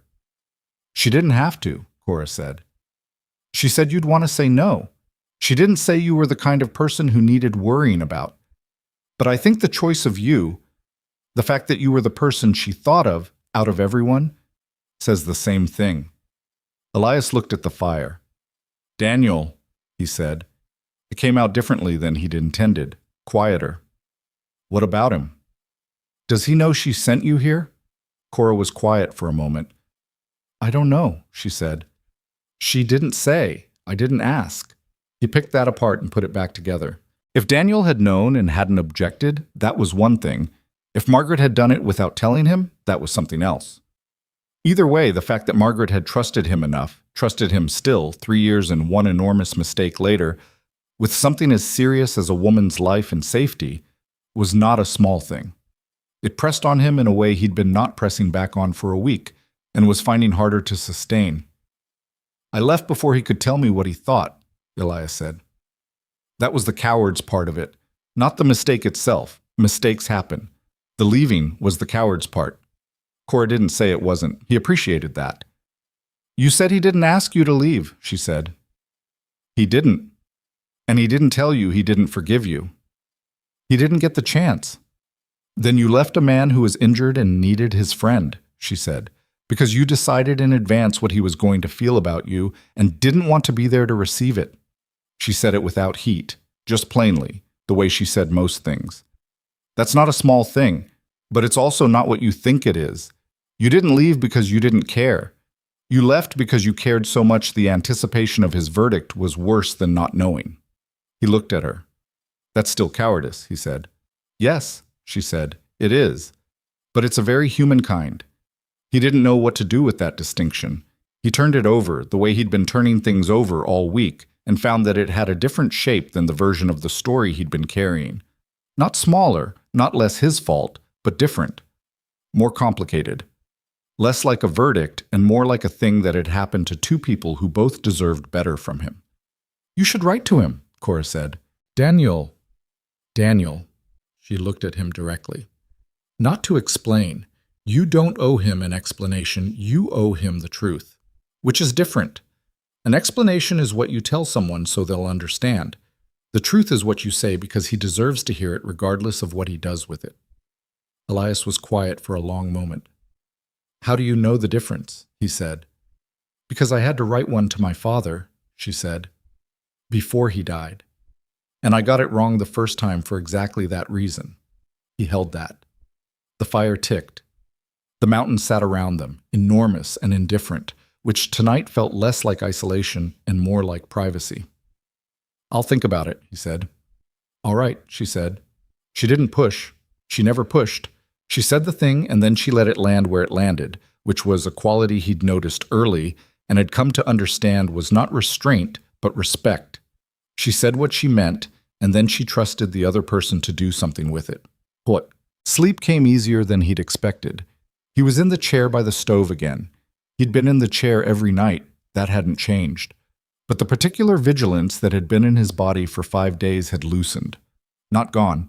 He wasn't fool enough to think it was gone, but reduced to something he could rest around. He woke at first light to the sound of Cora moving behind the curtain, then the soft footfall of her coming around it, and then the unmistakable sound of her finding the damper on the stove without being told. She hadn't forgotten. He watched her through half-open eyes, the way you watch people when they don't know you're watching. Not with any particular intention, just with the low-level attention of someone registering a presence they've gotten used to. She was wearing his flannel shirt again, tucked into the wool trousers, and she had her hair loose in a braid that had come mostly undone, and she moved around the small kitchen end of the cabin with the careful efficiency of someone who had learned the spatial logic of it. Where to step, which shelf needed extra clearance, the specific angle required to open the lower door without catching on the warped floorboard. She knew his cabin better than most people know a place they've lived in for months. He'd been here 3 years, and she'd known it for 1 week, and already the shape of her moving through it was familiar was the word. He didn't pick at the word. He let it sit. She turned and found him watching and didn't startle. Coffee's not ready, she said. I know, he said. You could sleep another hour. I could, he agreed, and didn't move. She turned back to the stove. He sat up in the chair and ran a hand through his hair and looked at the window, where the first thin light was starting to press at the cracks in the shutters. "I was thinking last night," she said, still facing the stove, "after you fell asleep." "About what?" "About what I said. About wanting a place. Mine." She picked up the coffee pot. "I don't have money. I have a document that proves I'm not Caldwell's property, which is important, but it doesn't buy land. I have the coat I came in and 2 letters that need posting and about $14 sewn into my undershirt that I've been saving since before my father died." She poured the water without turning around. "I've been so focused on running that I didn't spend much time thinking about what I was running toward." Elias stood up. He went to the table and sat.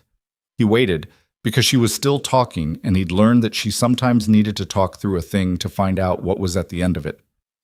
"I'm not asking you for anything," she said, and the quickness of it told him she'd thought about how this might sound and had preemptively addressed it. "I want to be clear about that. You've already—" She stopped.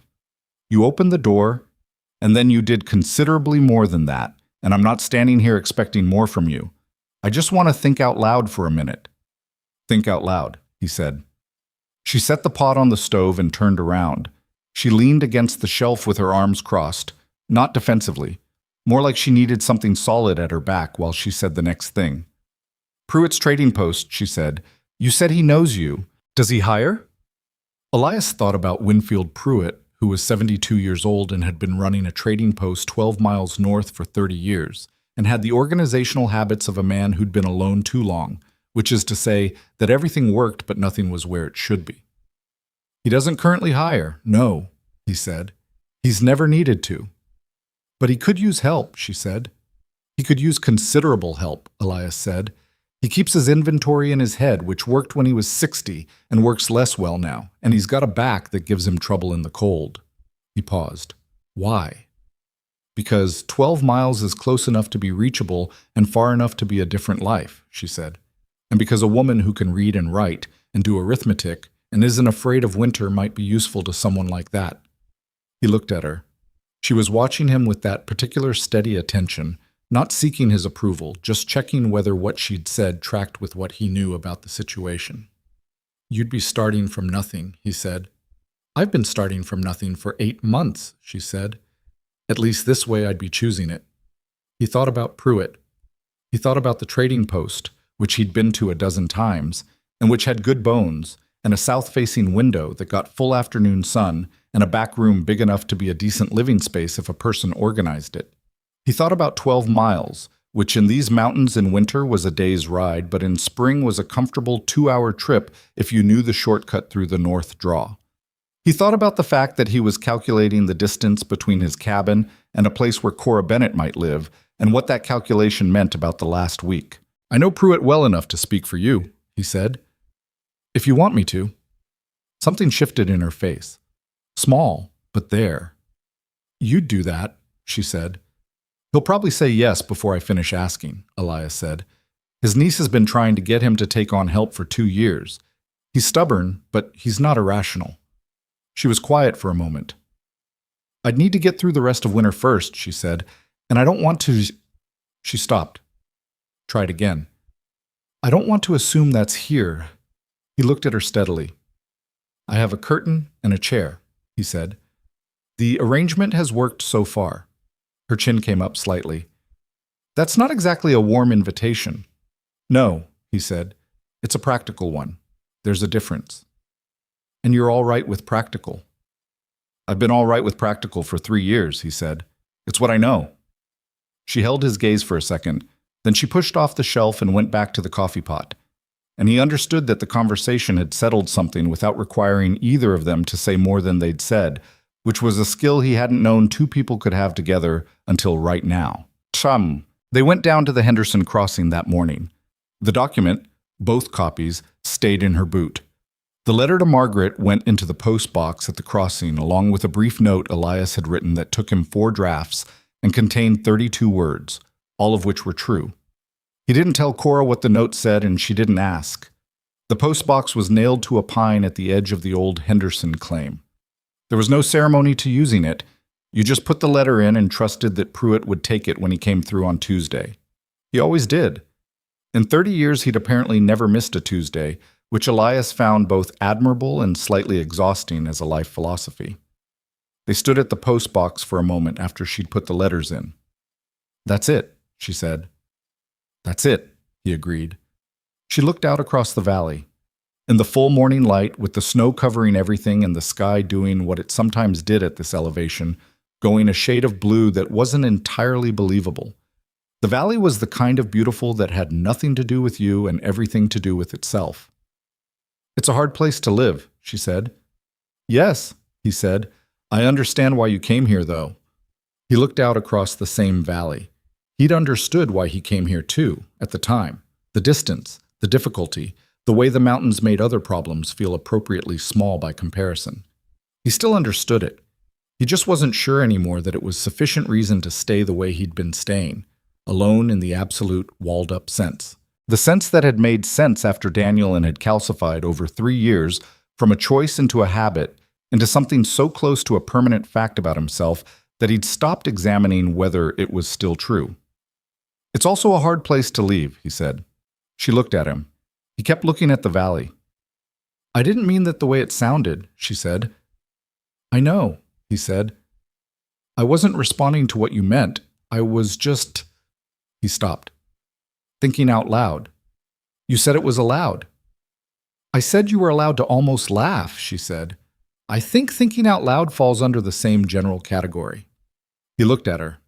She had her hands in the pockets of his coat, still wearing his coat, the exchange for something better having not quite materialized. And her hair was doing something complicated in the wind, and the bruise under her eye had faded to the point of being almost gone, and she was looking at him with that expression, the one he didn't have a word for, the one that saw him clearly and didn't look away. "I should go back up," he said. "Yes," she said. Neither of them moved for another moment. Then he turned and she fell in beside him, and they went back up the trail toward the cabin, not speaking, the snow crunching under their boots in the particular rhythm of two people who have learned to walk at the same pace without discussing it.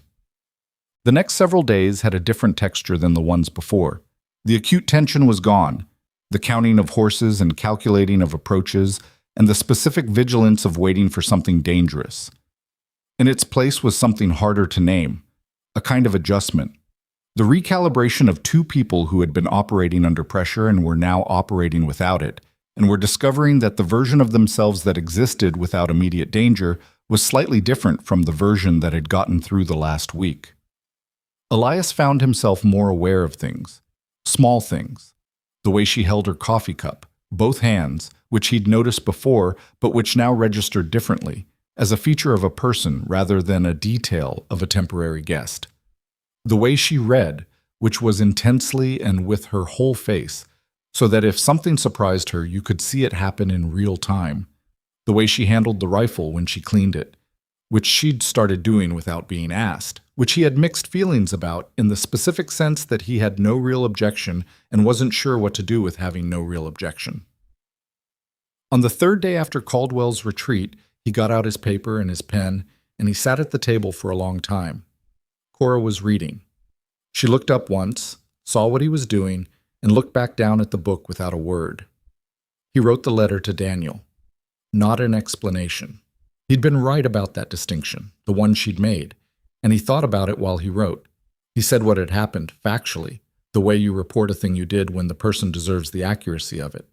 He said he'd been wrong to leave. He said he'd thought about it for 3 years and that the thinking had confirmed, rather than diminished, what he already knew. That the leaving was worse than the mistake, because the mistake had been a failure of nerve, and the leaving had been a choice. He said he didn't expect anything from the letter.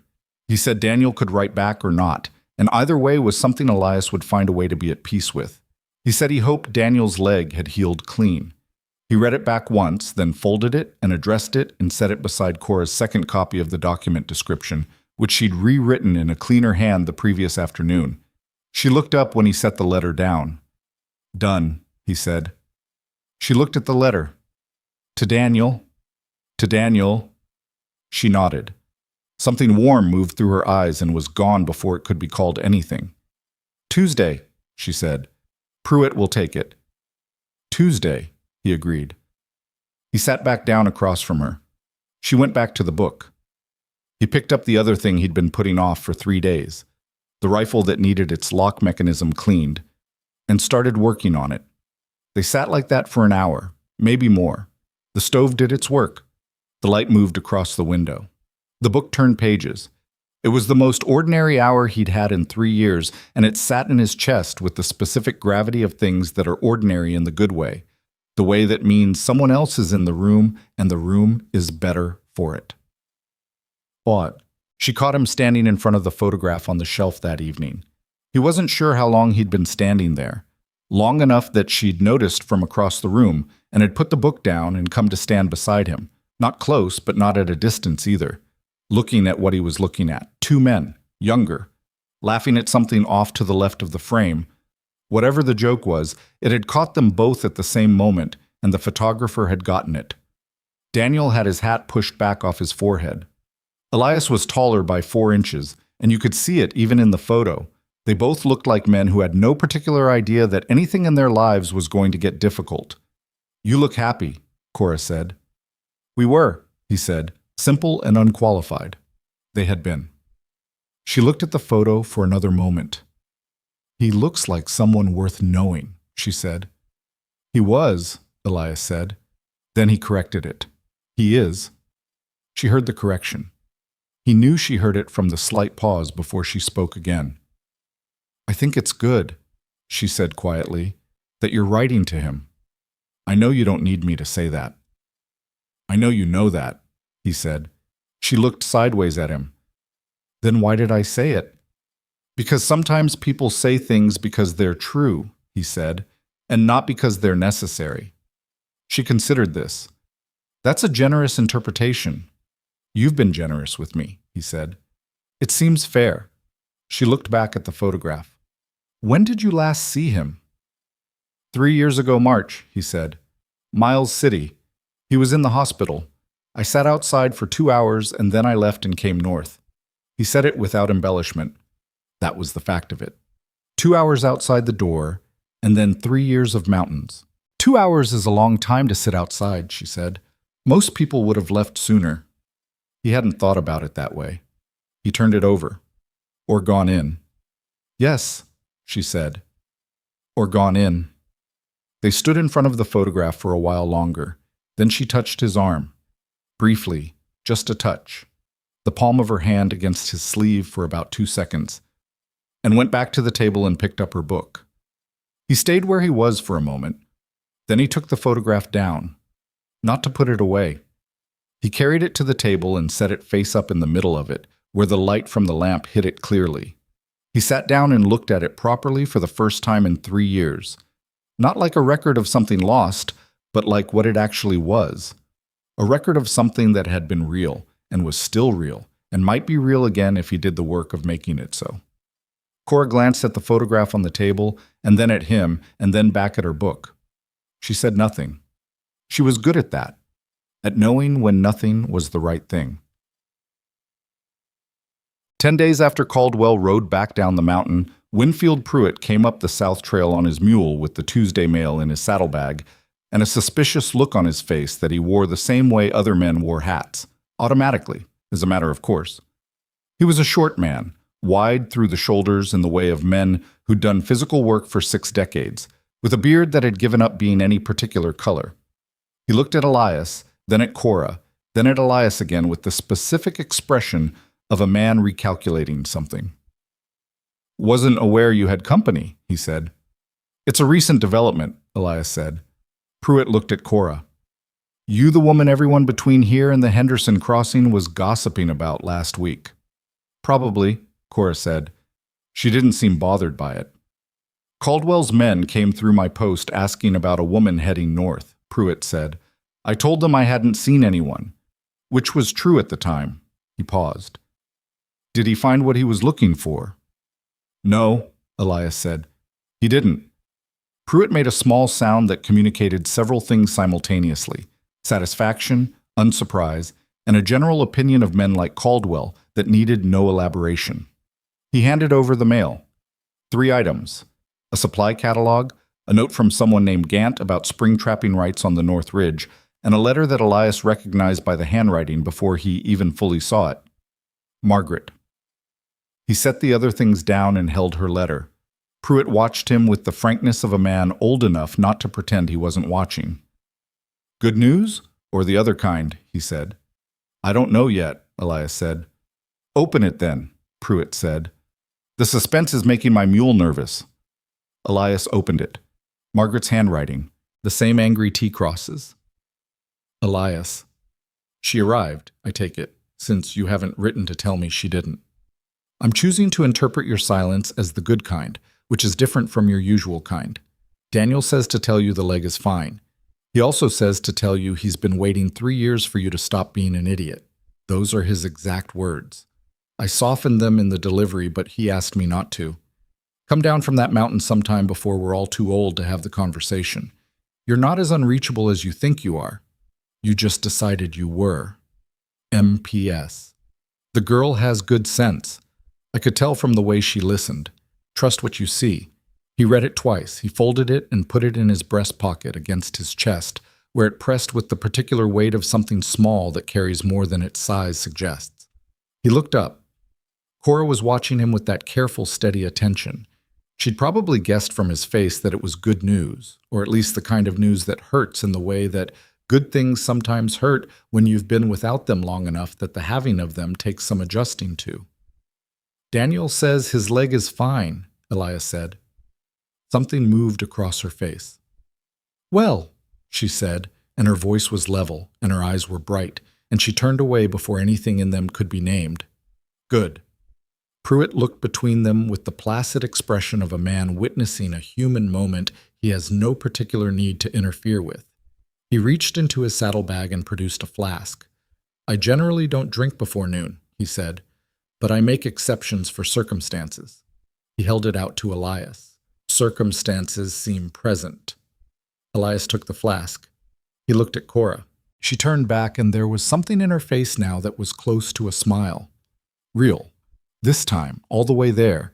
The kind she'd been withholding for 8 months because smiling at the wrong moment had probably been expensive. It changed her face considerably. He handed her the flask first. She took it. She drank. She handed it to Pruitt.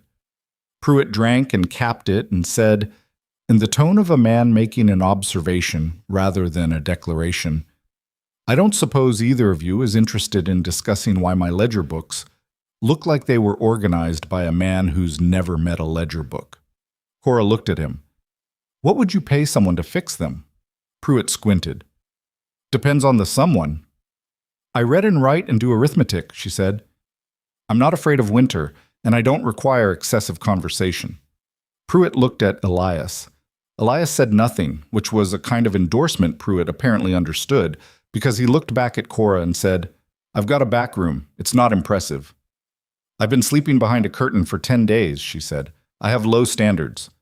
Pruitt made the sound that served as his laugh. Come see the Post Tuesday after next, he said. We'll talk numbers. She nodded. He nodded. The mule shifted its weight with the patient boredom of an animal that has heard a great deal of human negotiation and remains unmoved. Elias stood in the cold morning air between the two of them and felt something he didn't have an immediate word for. Not happiness exactly, which was too simple a word for the specific compound of things present in his chest. Something more textured than that. Something that included the letter in his breast pocket. And the rifle that two people now knew how to clean, and the photograph sitting face up on his table, and the fact that 12 miles in these mountains in spring was not very far at all. He thought about what Cora had said about the door, that she'd been afraid he'd turn her away before she got far enough through it. He hadn't. He'd opened it. And what had come through it, it turned out, was considerably more than a stranger in the cold.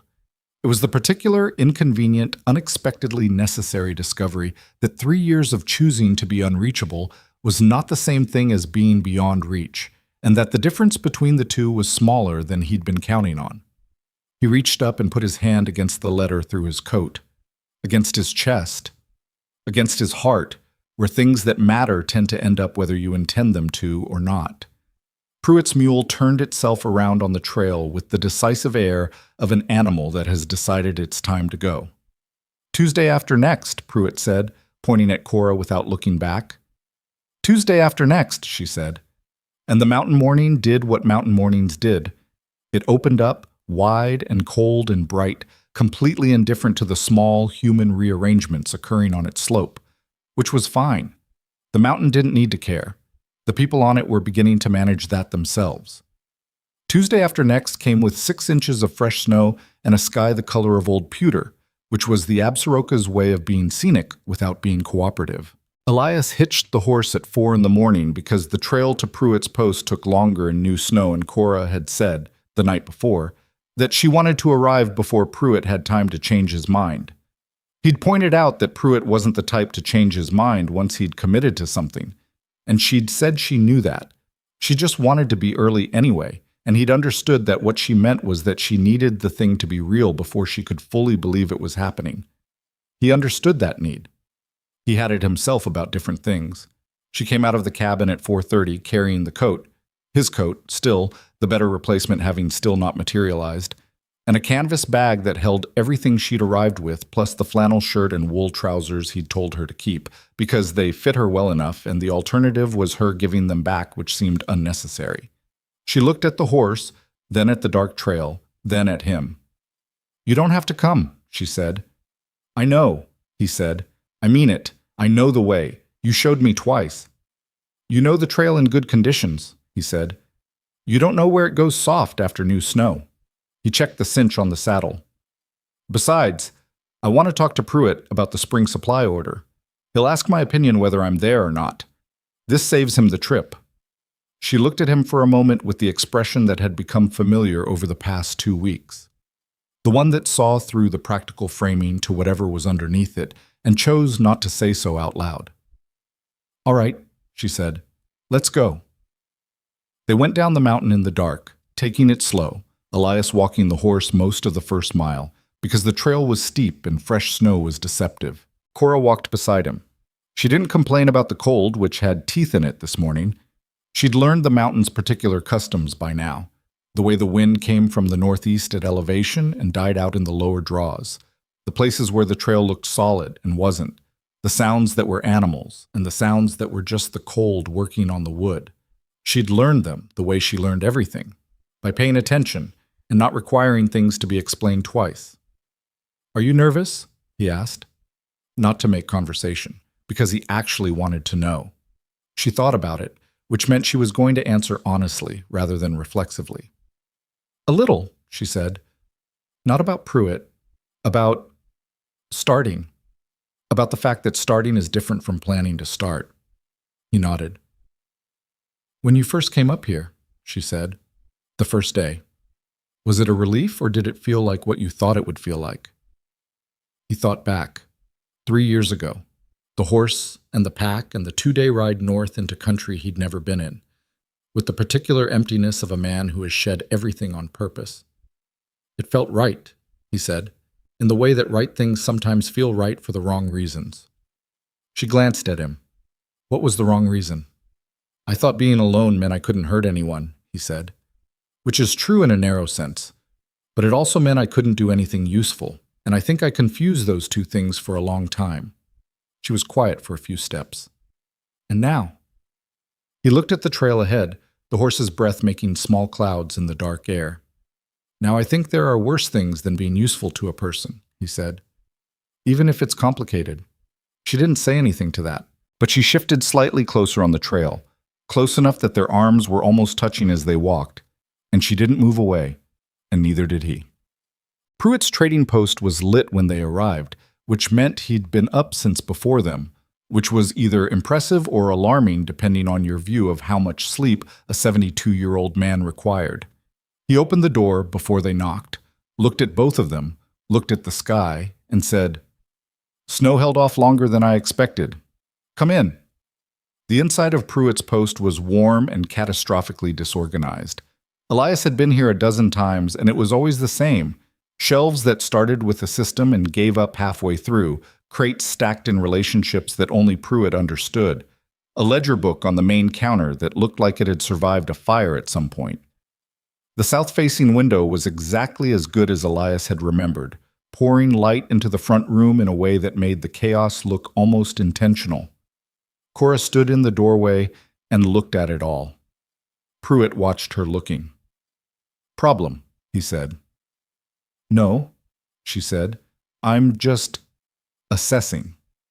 And I'd start with the ledger," she said, "then the inventory system, then the storage layout." She looked at the shelves. "That third shelf from the top, what's on it?" Pruitt squinted. "Seed stock, some of it. Hardware, some of it. Couple things I'm not sure of." "That's the problem," she said. Not unkindly, just accurately, in the way Elias had come to recognize as her baseline. Pruitt made his small sound. He looked at Elias. "She always liked this." "Yes," Elias said. "Good," Pruitt said, and turned back into the post. "Coffee's on."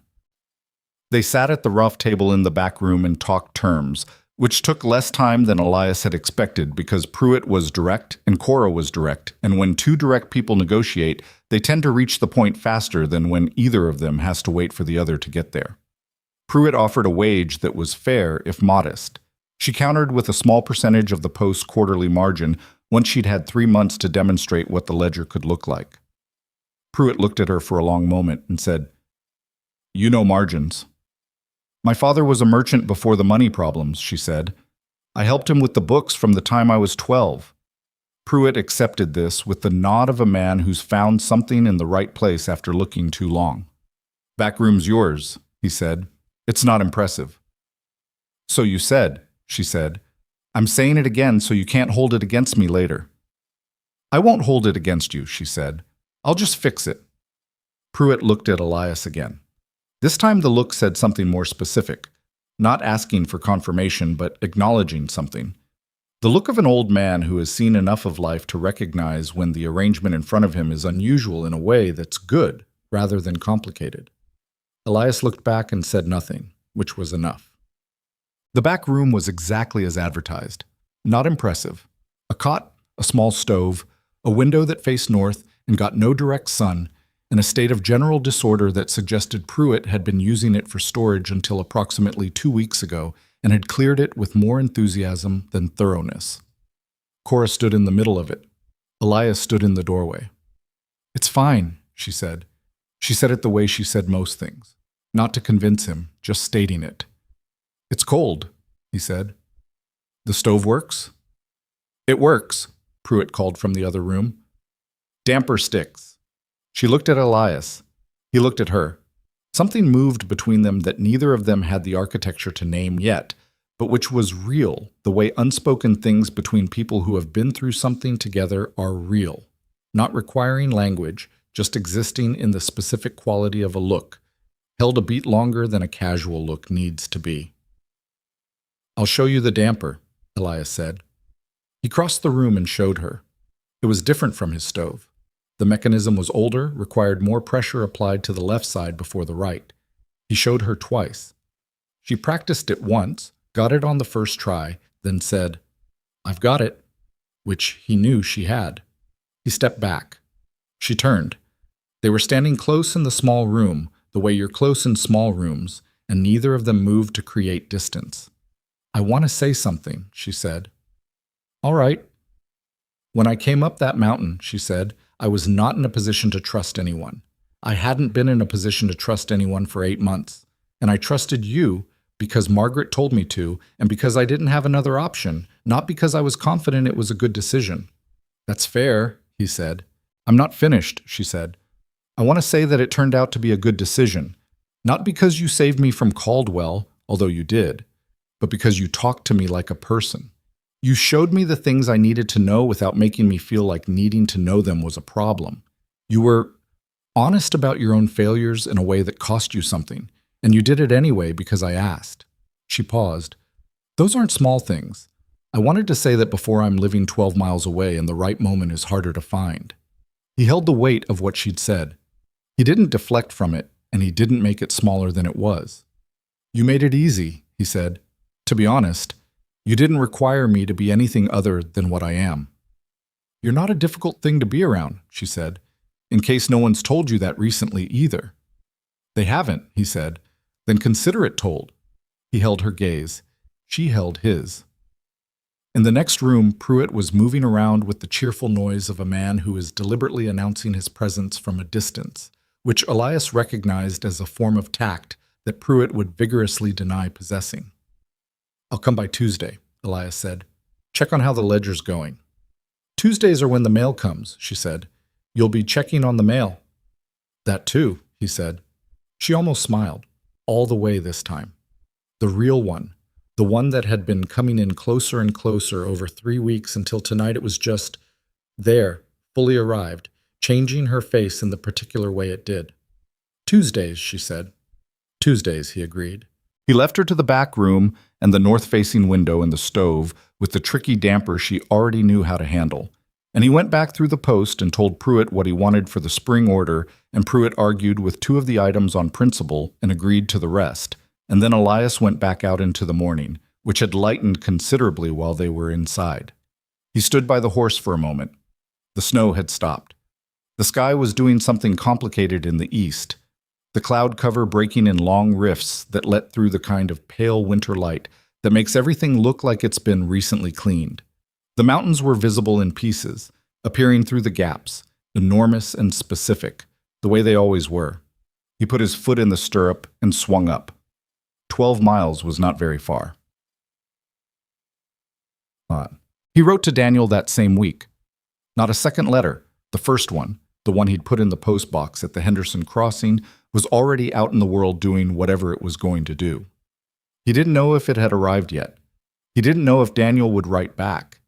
He didn't know, and he discovered, somewhat to his own surprise, that he could hold that not knowing without it being the whole shape of his day.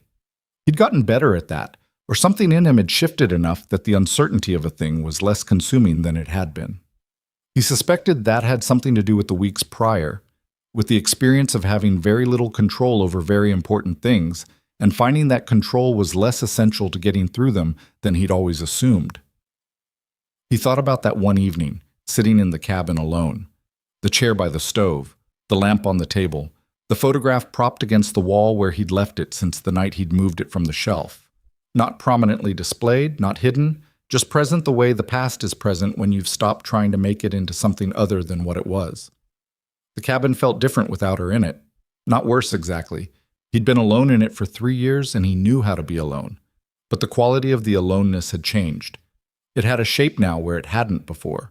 Like the specific outline of a space someone has occupied and vacated, the way a room retains the sense of a person after they've left it, not as an absence, but as a kind of evidence. He'd been alone before Cora, and he was alone after her, and the word meant something different now. He'd known this was going to be the case, in the way that you know things that you're not ready to fully know. You let them sit at the edge of your understanding until you have the time and the ground under you to look at them squarely. He was looking at it squarely now. He was in love with her, or the beginning of it, which was almost more unsettling than the full version would have been, because the beginning of love has all the uncertainty and none of the resolution. It had come on the way things come on when you're not watching for them. In the small details first, then in the larger ones, then all at once, in a moment you can't quite identify after the fact, except to say that at some point you stopped thinking of her as a problem to be managed, and started thinking of her as a person whose continued existence in your life was something you wanted to protect, not out of obligation, but out of something considerably more personal than that. He hadn't said this to her. He wasn't sure he was going to say it to her anytime soon, because it was the kind of thing that required both people to be standing on solid ground before you added weight to the structure, and they were both still in the process of figuring out where solid ground was for them individually. But he knew it was there. He thought about what Cora had said about her father, that his character flaw wasn't meanness, it was that he wanted the world to contain more trustworthy people than it did. He'd thought about that line more than once since she said it. He understood the error in it, the way that kind of wanting could make a person into a target. But he also thought that wanting the world to be better than it was not entirely without merit. That the alternative, which was deciding the world was exactly as bad as it seemed and arranging your life around that certainty, was its own kind of mistake. He'd been arranging his life around that certainty for 3 years. He was reconsidering. The letter from Daniel arrived on the third Tuesday of February, 11 days after Elias had first sent his. He was at Pruitt's post when it came, because Tuesdays were when he checked the mail, and also, as Cora had correctly identified, when he checked on how the ledger was going, which was going extremely well. She'd reorganized the inventory system in the first week, and started on the ledger proper in the second. And Pruitt had made exactly one complaint about the reorganization, which was that he couldn't find anything anymore, to which she'd said that was because he'd never known where anything was, and he'd been quiet about it since. Elias was at the counter looking at Pruitt's spring order when Pruitt brought the mail in from the box and set it down and then, without comment, left the room, which was unusual enough behavior for Pruitt that Elias looked up. Daniel's handwriting was on the top envelope. He recognized it immediately. Daniel had the handwriting of a man who'd taught himself to read and write as an adult, and had developed a very precise, deliberate script as a result. Every letter formed with intention, nothing casual about it. He picked it up. He stood at the counter for a long moment.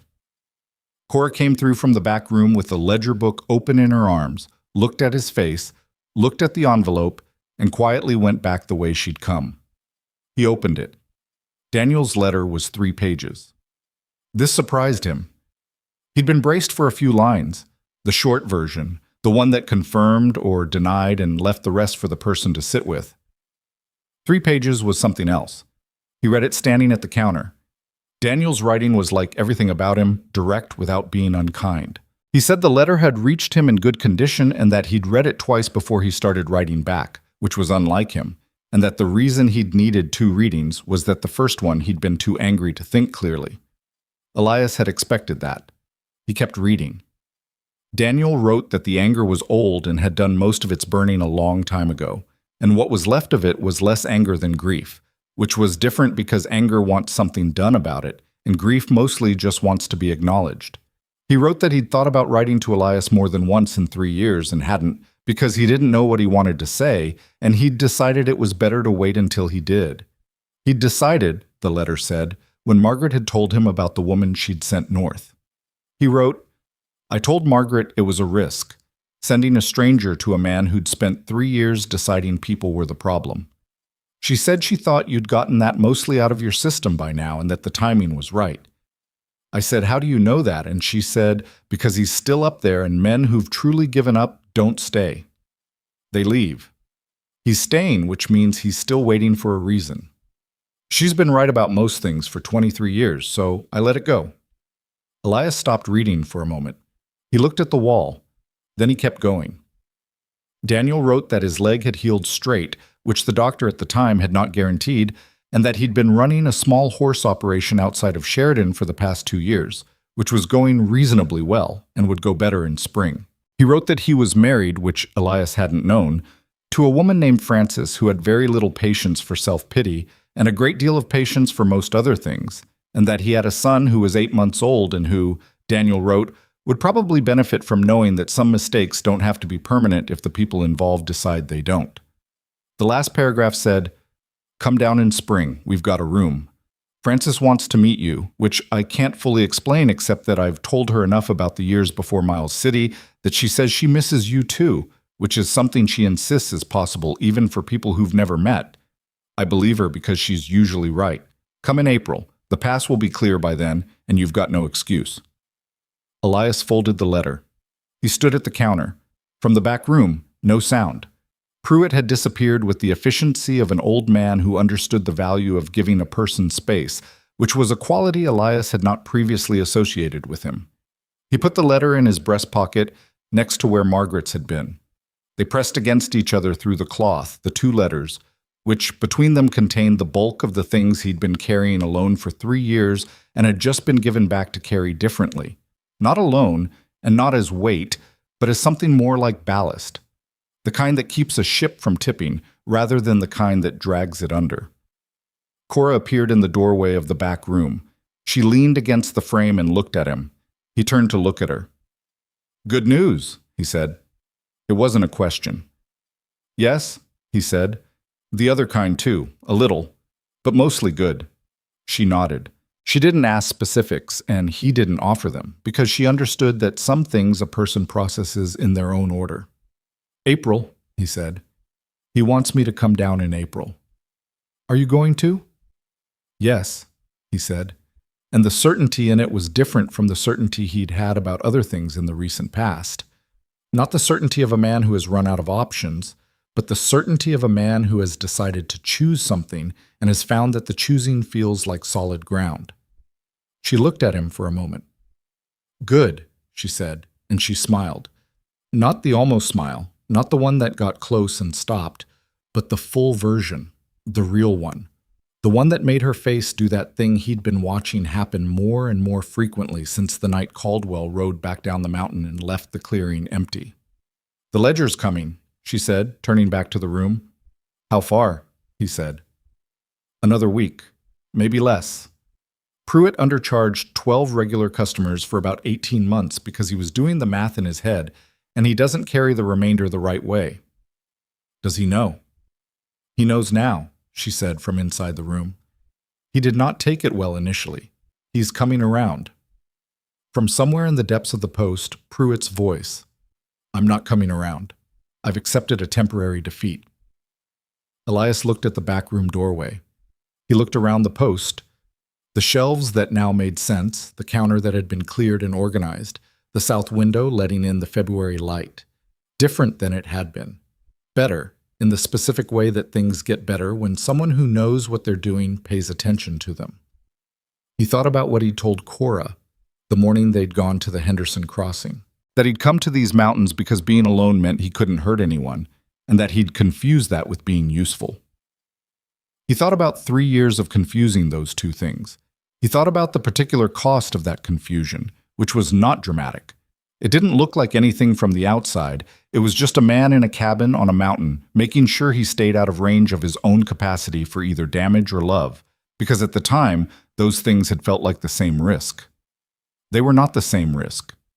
He knew that now in his body, not just his thinking, the way you know things that have been demonstrated rather than argued.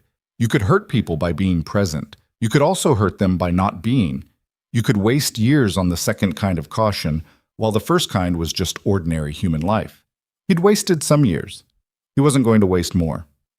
March came in cold and went out cold, which was normal, and Elias spent it the way he spent most winters, firewood and trapping and the maintenance work that accumulated while the ground was frozen. But the texture of the season was different. He came down to Pruitt's on Tuesdays, sometimes on Thursdays if there was a reason, which there usually was, a supply question, a trail report Pruitt needed, the ongoing spring order negotiation. Cora was always busy when he arrived, and always made time anyway, which was a quality he had come to understand was a deliberate choice on her part rather than a social reflex. She made time for the things that mattered to her. He was apparently one of those things, and he had stopped pretending not to notice.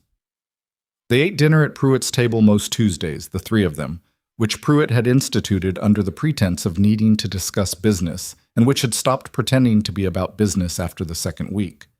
Pruitt talked. Cora responded. Elias said less than either of them, but listened to everything, which was a dynamic the other two had accepted without comment. One evening in late March, after Pruitt had gone to bed with the decisiveness of a man who needed 8 hours and had no patience for the social niceties around announcing it, Elias and Cora sat at the table with what was left of the coffee. I heard from an attorney in Cheyenne, she said. He looked up. About the document, she said. Margaret passed on the description I'd written to someone she knows. He's looked at the language. She wrapped both hands around the cup. He says the contract is unenforceable. He says it was always unenforceable, that you can't contract a person as debt settlement under any interpretation of territorial law that's been valid in the past 40 years. He says Caldwell knew that. He did it anyway, Elias said.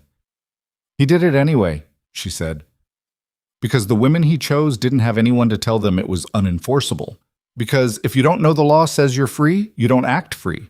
She looked at the cup. The attorney says there may be grounds for action against Caldwell, that the woman in Douglas, the 17-year-old, her family might have standing. Are you going to pursue it? I'm thinking about it, she said. The attorney says it would take time and testimony and there's no guarantee. But he also says the document I have is the clearest evidence of Caldwell's pattern he's ever seen, and that pattern matters if the goal is to stop him doing it again. Elias looked at her across the table.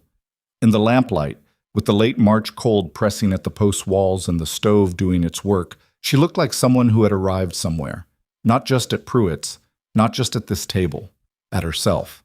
At the version of herself that existed on the other side of 8 months of fear, which was a harder and more considered and considerably more certain version than the one who'd stood on his porch in the dark. "What do you want to do?" he said. She looked at him. "I want to stop him," she said. "I want the document to be used for what documents should be used for, which is making true things provable." She paused. "I've been afraid for a long time. I'm not afraid of him anymore. I think that's the right time to do something." He held her gaze. "Then do it," he said. "It'll be complicated," she said. "Most right things are," he said. She looked at him for a moment, and the expression on her face did the thing it did. The thing he didn't look away from anymore. The clear, steady seeing that had unnerved him the first week, and now felt like the most natural thing he knew. "You're different than you were," she said. "So are you," he said. "I was always going to be different," she said. "You're more surprising." "I'll take that," he said. She finished her coffee, set the cup down. "April," she said, "you should leave by the 15th if you want to make Sheridan before the pass gets muddy." "I know the pass," he said. "I know you know," she said. "I'm making conversation." He reached across the table and put his hand over hers. Just that. Just his hand over hers on the table, with the lamplight and the stove and the late March cold outside and 30-some years of combined imperfect human living between them. She turned her hand over and held his. Neither of them said anything. They didn't need to. The thing between them was real, and they both knew it, and they had, without discussing it, arrived at the mutual understanding that real things don't require rushing. They require honesty and time and the willingness to stay present in them even when the shape of the future isn't clear yet. The shape of the future wasn't clear. That was fine. They were both people who had learned in different ways and at considerable personal cost that certainty was less useful than the willingness to stay. They were willing to stay. He left for Sheridan on the 16th of April, when the pass was dry and the sky was the deep, unreserved blue that only happens at elevation in early spring. Cora walked out with him to where the horse was tied, and they stood in the thin April sun and said the things you say when someone is leaving for a trip that is not goodbye. "Tell Daniel I said," she started, then stopped. "Tell him I'm glad his leg healed straight." "I will," he said. "And tell Margaret," she stopped again. "Tell her she was right about the timing." He looked at her. "I'll tell her." She looked at the horse, at the trail, at him. "Come back," she said. Simple, direct, the way she said everything that cost her something. "I'm coming back," he said. Not a promise dressed up as certainty. Just a fact about what he intended, stated plainly by a man who had learned that the honest version of things was the only version worth saying. He swung up. She stepped back. He looked down at her from the horse, her hair loose in the spring wind, the coat she'd finally gotten her own, her hands at her sides, her face doing the clear, steady thing it did. He took that image, and he held it against everything else he was carrying. The letter from Daniel in his breast pocket, the photograph of 2 laughing men packed in his saddlebag, the 3 years of mountains behind him and the spring trail ahead. And he understood fully, standing in the April morning, what it meant to be a person who had made mistakes and left and come back to himself through the specific, inconvenient, necessary act of letting someone else in through the door. Not fixed, not finished, not anything as clean as a redemption story wants to be. Just present, just willing, just alive in the specific, difficult, ordinary way that people are alive when they've stopped running from themselves and started walking toward something instead. He turned the horse down the trail. Behind him, the post sat in the morning light. Pruitt's impossible shelves and the south-facing window and the back room that was no longer not impressive, and a woman with a ledger book and a legal document and a trajectory that was pointed, at last, toward something she'd chosen. The mountains opened up ahead of him, enormous and indifferent and completely beautiful, in the way that things are beautiful when you stop needing them to take care of you and start being grateful just for their presence. He rode toward Sheridan. He rode toward Daniel and Francis and a nephew 8 months old who didn't know him yet. He rode toward April and spring and all the imperfect, complicated, utterly necessary work of being a person in the world rather than a man at the edge of it, watching from a distance, waiting for permission to begin. He didn't need permission. He'd opened the door. That was enough to start.